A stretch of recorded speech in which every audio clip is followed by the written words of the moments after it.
Hey everybody, this is World War Guy here today, and today I'm going to do a little review on a piece of militaria. Normally the reviews I do are reviews on reproductions to see how well they are compared to originals, but this time I decided to just make a review on my personal opinion on some original militaria. So on this first video, what you have in front of you is the Czech m60 rucksack, backpack, haversack, whatever you want to say. Quick little history behind it. Obviously, m60, so developed around 1960, and it was used, I believe, until the late 90s, if not a bit further than that. So as you can see, hopefully, it is quite a big backpack. Here's my hand for comparison. Not very good comparison. It's a big bag. You can store a lot of things inside, as you can see, but right off the bat, one problem that I have with it is the material. It's a bit of a soft canvas or linen, and that means it's very flimsy. It doesn't hold its shape very well. So if you're opening it up and trying to get something out of it, you know, it kind of just falls down on you, and it makes it a bit frustrating to get things out. Another thing that I'm not a big fan of, I don't want to be in the shadow. There we go. Is these straps are actually very thin, so when you put them through the friction buckle here, they tend to just slide away. So I have to tie it around this loop. Not a big deal. It just takes an extra 5 seconds, but at the same time, it's like, well, you know, it's just a little frustrating. On the front here, you have a name tag. Obviously, can't read that, but there's that. You want to put your name on it. On the front, you have two large pockets, external pockets, very, very large. I can fit both my hands, and there's still room for another hand or two, if that's a good comparison. So you got two on the left and right. And then before we go inside, on the back, they are held by Y straps. You guys can see that. I've never been a big fan of Y straps and bags, mostly because of the way they attach.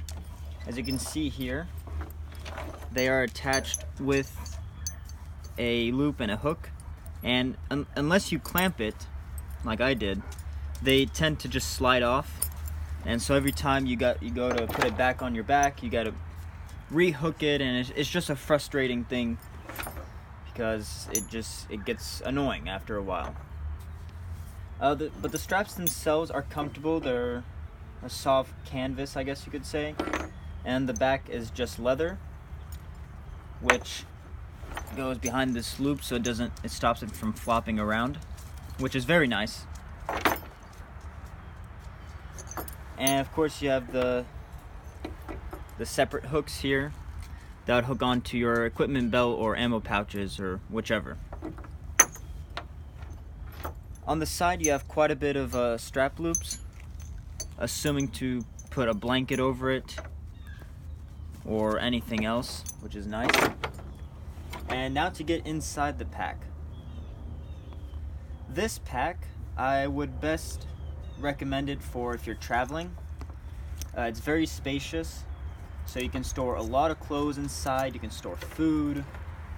I've heard some people say this is better for a day pack, but I think you could go quite a bit for you know, more than just a day. That's just my personal opinion. So it closes with a drawstring. So you can see here, you just kind of hold this back, and it's a bit stiff, but you just, you know, pull it and it tightens a bit. And then it's just a big pocket, basically. You guys can see that. Just a big pocket. Inside I just have some old clothes that I don't use anymore. And then there's a small internal pocket, which is basically just a divider. So that's basically the inside. On some of them there will be markings. So there's this right here. You guys can see that's a bit faded. You have the cross swords.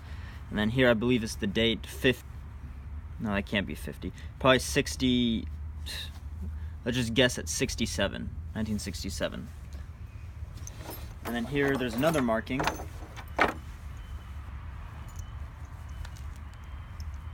And I can't read that at all. So yeah, overall the pack is nice. It's nice in the sense that if you're going maybe camping or something, you can store a lot of items in here. For example, a lot of clothes. You could fit, a sleeping bag in here. For the main compartment, then the external compartments, you can store, I don't know, food, water, anything else that you might need for whatever you're doing. I tried using this to go to school for one day, and I did not enjoy it because when I was trying to get my bags out, this would keep falling down because it's not very stable. The straps, going from class to class, every time I put the straps back, I'd have to tie it across because then it just loosens itself. The Y-strap system, which is I'm not a big fan of in general, so a lot of times the hooks would unhook, and so I'd have to spend there while everyone is already gone. I'm still there trying to hook everything back on. So for school, not a very good bag, but I think for traveling would be better when you're just trying to transport stuff from point A to point B. It's a good bag. I got this one off Mike's Militaria, but at the moment that this video is being made, I do believe he's sold out. But looking at his and other vendors, I believe they go for about, I think it was $20, but I could be wrong. But it's a not expensive bag is what I'm trying to say. Some faded markings on the straps here. So yeah, that's my review on the Czech m60 haversack or rucksack. If you guys enjoyed the video, please drop a like. If you want to say your opinion on these, maybe you very much enjoy them and I'm wrong or whatever, please let me know. If you're watching this and you realize you haven't subscribed yet, what are you waiting for? Make sure to hit that subscribe button. Make sure to share the video as well. But besides that, you guys have a great day.